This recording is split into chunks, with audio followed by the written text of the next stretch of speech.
Assalamualaikum warahmatullahi wabarakatuh. Selamat pagi. Perkenalkan, nama saya Khairia, nomor urut absen 40 dari kampus Indralaya. Di sini saya akan menjawab pertanyaan UTS melalui video secara lisan.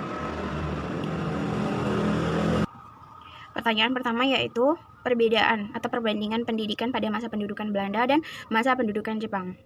Bagian A, aksesibilitas penduduk pribumi untuk mendapatkan pendidikan.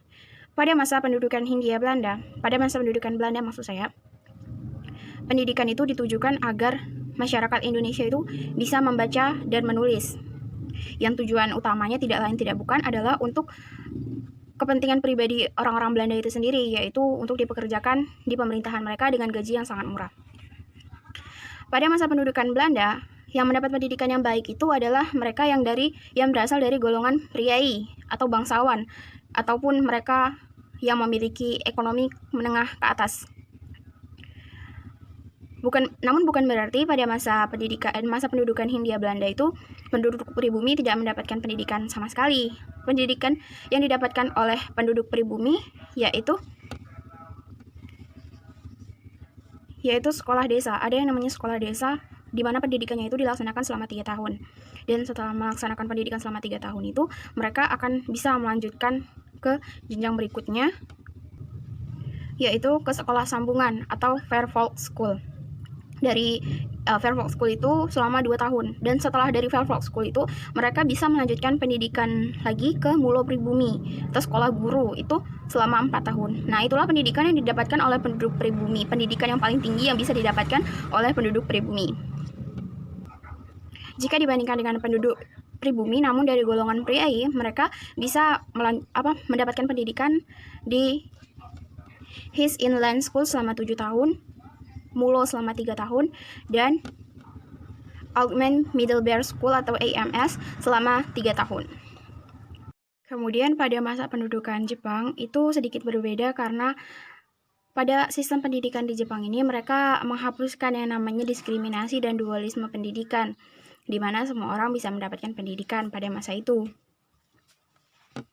Namun, jeleknya sistem pendidikan pada masa Jepang ini karena pada dasarnya Jepang itu kan sedang menghadapi yang namanya Perang Pasifik, dan tujuan pendidikan pun dialihkan menjadi masyarakat Indonesia tuh dididik untuk menjadi tenaga cumah-cumah Jepang. Jadi mereka itu dijadikan prajurit nantinya. Karena mereka selain melakukan sekolah umum atau pendidikan umum, mereka juga mengikuti yang namanya pendidikan kemiliteran atau pendidikan khusus, yang mana itu menggunakan latihan fisik.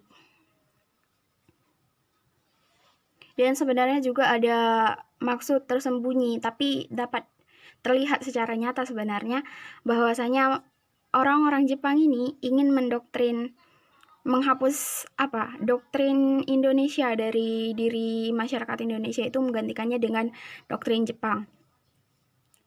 Mereka menggantikan nama-nama sekolah, mulai dari menggantikan nama-nama sekolah itu menggunakan bahasa Jepang, kemudian bahasa pengantar pendidikan pun menggunakan bahasa Jepang, seperti itu.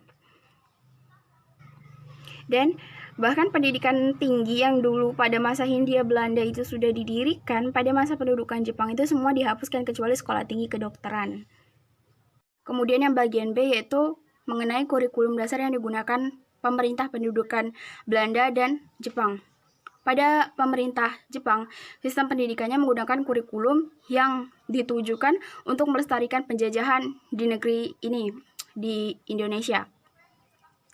Di mana diperkenalkan juga di dalam kurikulum itu mengenai kebudayaan Belanda kepada masyarakat Indonesia.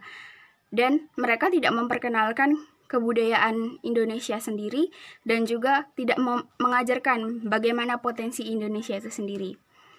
Di sistem pendidikan atau kurikulum pada masa pada masa pendidikan Belanda ini lebih ditekankan agar dapat menulis dengan rapi dan juga membaca, yang mana hal tersebut pada dasarnya hanya bisa sangat digunakan oleh mereka untuk membantu di pemerintahan.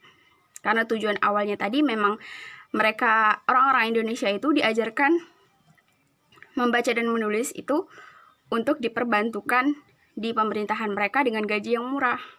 Kemudian kurikulum yang digunakan pada masa pendudukan Jepang, itu pada masa pendidikan Jepang itu mereka bersedia mengakomodasi kurikulum pendidikan lokal. Karena ini sebenarnya sebelumnya waktu mereka menduduki Manchuria dan Cina, mereka menerapkan kurikulum pendidikan Jepang dan itu gagal. Jadi mereka tidak mau mengulangi kesalahan yang sama hingga akhirnya mereka mengajak Ki Hajar Dewantara sebagai Dewan Penasihat Pendidikan untuk membantu di bidang pendidikan. Namun ketika mereka semakin terhimpit, mereka menyediakan pasukan propaganda yang tujuannya adalah untuk menghancurkan ideologi bangsa Indonesia.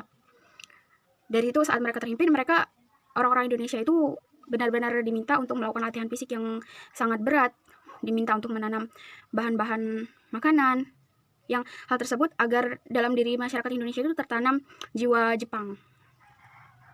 Nomor 2, perbedaan kurikulum pada pesantren, sistem pendidikan pesantren, dan madrasah.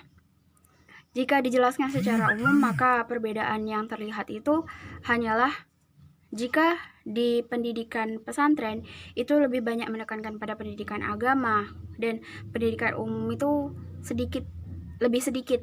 Kemudian jika pada pada kurikulum madrasah itu mereka juga memasukkan pengetahuan umum yang tidak jauh berbeda jumlahnya dibandingkan dengan pendidikan agamanya, seperti itu.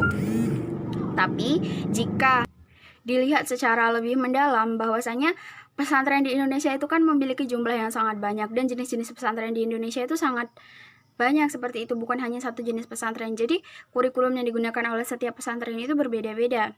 Ada pesantren yang salafi, yaitu mereka hanya fokus belajar agama seperti itu. Kemudian ada pondok pesantren modern. Nah, itu pondok pesantren modern itu tidak jauh berbeda seperti madrasah. Mereka juga mempelajari hal-hal umum yang sangat banyak.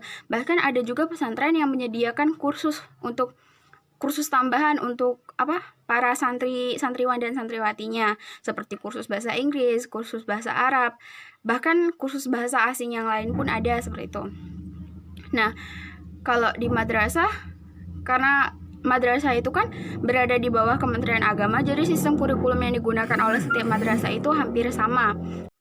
Sistem kurikulum madrasah secara umum itu dibagi atas pendidikan agama, yang pendidikan agama itu di dalamnya antara lain ada pelajaran akidah, akhlak, Al-Quran, hadis, fikih, sejarah kebudayaan Islam, kemudian bahasa Arab seperti itu, fikih.